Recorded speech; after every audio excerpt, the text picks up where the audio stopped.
এর মর্মান্তিক দুর্ঘটনার কবলে রেল। রবিবার গভীর রাতে দাউ দাউ করে আগুন ধরে যায় টাটানগর এর্নাকুলাম এক্সপ্রেসে। দুটি কোচ একেবারে আগুনের গ্রাসে চলে যায়। জানা গিয়েছে দুই কোচ মিলিয়ে মোট 158 জন যাত্রী ছিলেন। ইতিমধ্যেই তাদের মধ্যে একজনের মৃত্যু হয়েছে আগুনে পুড়ে, তবে এখনো মৃতের সংখ্যা বাড়েনি। প্রাথমিকভাবে জানা গিয়েছে ট্রেনে আগুন লাগার ঘটনাটি ঘটেছে অন্ধ্রপ্রদেশের ইয়ালামানচিল্লিতে। এই এলাকাটি বিশাখাপত্তনম থেকে 66 কিলোমিটার দূরে। পুলিশ সূত্রের খবর, রবিবার রাত 1:15 নাগাদ আগুন লাগার খবর আসে তাদের কাছে। প্যান্ট্রি কারের ঠিক পাশেই থাকা B1 এবং M2 কোচে দাউ দাউ করে আগুন ধরে যায়। দুই বাতানুকূল কামরায় যথাক্রমে 82 জন এবং 76 জন যাত্রী ছিলেন। লোকো পাইলটদের চোখে পড়ে দুই কামরায় আগুন ধরেছে। সঙ্গে সঙ্গে ট্রেন থামিয়ে দেওয়া হয়। আগুনের শিখা দেখে আতঙ্কিত হয়ে পড়েন যাত্রীরা। কোনো মতে তাদের কামরা থেকে নামিয়ে আনা হয়। স্থানীয় দমকল বাহিনীর সাহায্যে আগুন নেভানোর কাজ শুরু হলেও শেষ পর্যন্ত দুটি কামরায় পুড়ে ছাই হয়ে গিয়েছে।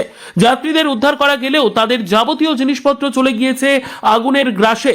আগুন নেভানোর পর B1 কামরা থেকে এক বৃদ্ধের দগ্ধ দেহ উদ্ধার হয়। 70 বছর বয়সী এই বৃদ্ধের নাম চন্দ্রশেখর সুন্দর।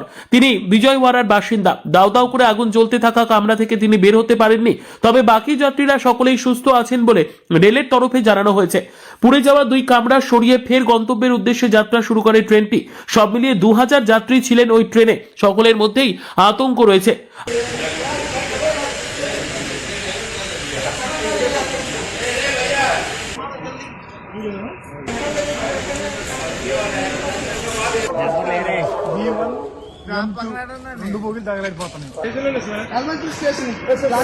Water given water